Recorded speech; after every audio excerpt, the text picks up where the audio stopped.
Everyone in the room felt it. The apartment once belonged to Yu Menglong, and though it had been empty for weeks, it still carried his presence in unsettling ways. The faint scent of sandalwood. A half-finished script on the table. A glass of water that no one remembered pouring. But it was the pillow that changed everything. No one would have thought to check it if not for the silence. That strange, suffocating silence that had settled over the room as the crew searched for anything that could explain the rumors, the whispers, the sudden disappearance that had shaken fans across the world. Check everything, the producer had said earlier. Even the things that don't make sense.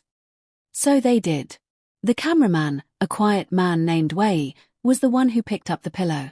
It looked ordinary, soft, slightly worn, the kind of pillow someone used every night without thinking. But when he pressed it, something inside shifted.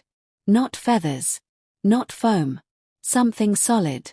Wait, Wei said, his voice low but sharp enough to freeze everyone in place. There's something in here. The others turned.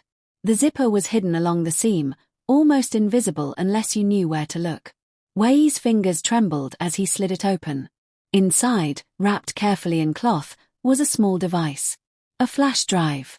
No label. No markings. Just silence. The room seemed to shrink as Wei held it up. Plug it in, someone whispered. No one moved. Then, slowly, the youngest assistant stepped forward. Her hands shook as she connected the drive to a laptop sitting on the table. The screen flickered to life, casting a pale glow across their faces. There was only one file. No name. No date. Just a video. Wei swallowed. Play it. For a moment, nothing happened. Then the screen shifted, and there he was. Yu Menglong. But not the version the world knew. Not the smiling actor from interviews. Not the charismatic figure fans adored. This Yu Menglong looked different. Tired. Pale. His eyes carried something heavy, something unspoken. He sat in a dimly lit room, the same room they were standing in now. The same couch. The same walls. It was like watching a ghost. If you're seeing this, he began, his voice calm but distant, then it means I didn't have the chance to tell this myself. The room went completely still. No one will believe what I'm about to say, he continued, leaning slightly forward. That's why I had to hide this. Somewhere no one would think to look. His eyes flickered toward the camera, toward them. Inside the pillow, he said softly. The assistant gasped. On the screen, he gave a faint, almost sad smile. I knew someone would find it eventually. The rain outside grew louder. There are things in this industry, he said, things people don't talk about. Not because they don't know, but because they're afraid. His voice lowered. I was afraid too. The video cut briefly, then resumed. This time, the angle was slightly different, as if he had moved the camera himself. I wasn't supposed to see it, he said. That night, it wasn't part of the script. The crew exchanged uneasy glances. What night? Someone whispered. On the screen, Yu Menglong exhaled slowly, like he was reliving something he wished he could forget. It started during filming, he said. Everything was normal. Long hours, tight schedules. The usual. But then, things began to change. His fingers tightened slightly, barely noticeable. People started disappearing from set. Not all at once. One by one. A crew member here. An assistant there. At first, we thought it was normal, contracts ending, people moving on. But then. He paused. No one replaced them. The silence in the room grew heavier. And when I asked about it, he continued, I was told to focus on my role. A faint sound echoed through the video, like a door closing somewhere off-screen. Yu Menglong's eyes flicked toward it, just for a second. I should have stopped there, he said quietly. But I didn't. The screen flickered again. This time, the lighting was darker. Shadows clung to the edges of the frame. I followed them, he said. Who? Wei muttered under his breath. On the video, Yu Menglong leaned closer. The ones who stayed after everyone else left, he said. The ones who didn't belong. The assistant covered her mouth. I thought it was just overtime work, he continued. But when I got closer, I realized it wasn't work. His voice dropped to almost a whisper. It was something else. The rain outside suddenly slammed against the windows, as if reacting to his words. They had cameras, he said. But not the kind we used for filming. Smaller. Hidden. Watching everything. A chill ran through the room. And there were people, he added. Not actors. Not crew. His eyes darkened. They were watching me. The video glitched for a moment, the image distorting before snapping back into place. I didn't understand at first, he said. Why me? Why any of this? He looked away, as if struggling with the memory. Then I found the footage. The crew leaned closer to the screen. It wasn't part of the show, he said. It wasn't even related. It was something else entirely. His hands trembled slightly. They had been recording everything. Not just the scenes. Not just the rehearsals. He looked directly into the camera.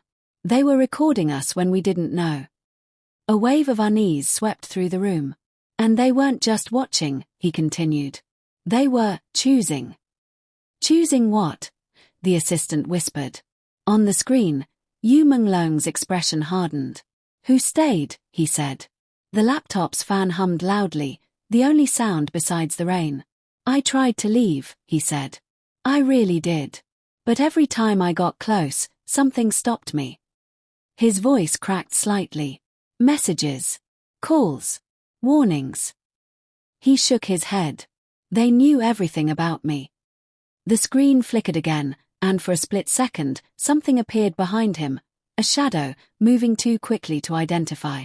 The assistant gasped. Did you see that? Wei nodded slowly, his face pale. They told me to stay quiet, Yu Menglong continued, as if unaware of what had just appeared behind him. To pretend everything was normal. He let out a hollow laugh. And for a while, I did. The room felt colder. But then, he said, his voice sharpening, someone came to me. The video shifted again.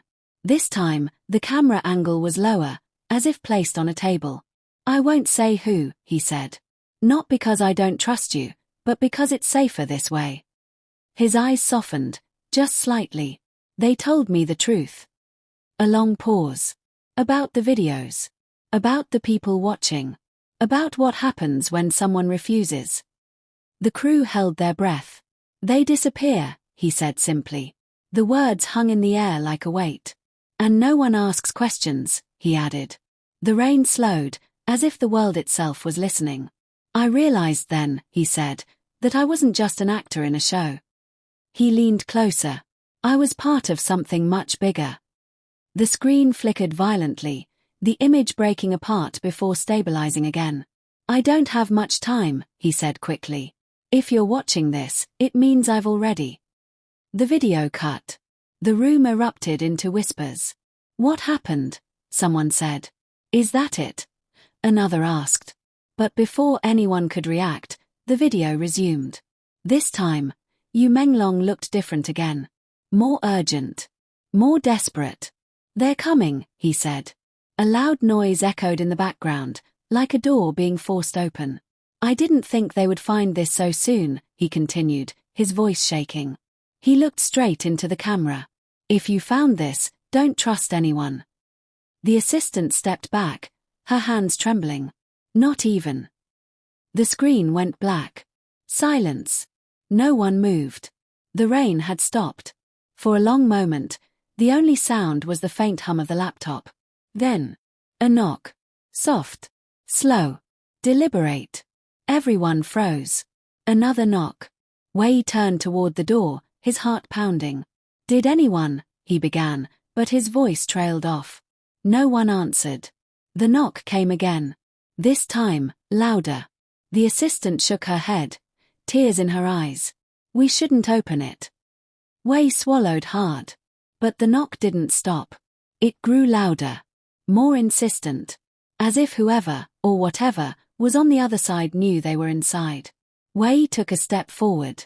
Then another. His hand reached for the doorknob. The room held its breath. And just as his fingers touched the handle, the laptop screen flickered back to life. Everyone turned. The video was playing again. But this time, it wasn't the same. The camera angle was different. Higher. Watching the room. Watching them. And in the corner of the frame, a figure stood. Still. Silent. Watching. The assistant screamed. Wei spun around. But there was nothing there. The door stopped knocking. The rain began again. And on the screen, the figure moved. Slowly. Closer. Until it filled the frame. And then, it smiled. For a while now. The room erupted into chaos. We need to leave. Now. But as they rushed toward the door, it wouldn't open. The handle wouldn't move. The lock wouldn't budge. They were trapped. The laptop screen grew brighter. Blinding. The smiling figure stepped forward. And this time, it stepped out. Not fully. Not completely. But enough. A hand. Reaching through the screen. Distorted. Glitching. But real. The assistant screamed, stumbling backward. Wei stepped forward instead. Calm. Welcoming. It's okay, he said. It's just showing us the truth. The hand extended toward him. Closer. Closer. And just before it touched him, the screen went black. Everything stopped. The lights flickered. The room returned to normal. The door clicked open. Silence. Wei stood frozen. Then, he blinked. His smile disappeared. What just happened? He asked, his voice suddenly normal again. The assistant stared at him, shaking. You don't remember? She whispered. Wei looked around, confused. Remember what? No one answered. Because on the table, the laptop was gone. The flash drive. Gone. Everything. Gone. As if it had never been there. Only one thing remained. The pillow. Sitting quietly where they had found it. Untouched. Unzipped. Empty. The assistant took a slow step back. Her voice barely audible.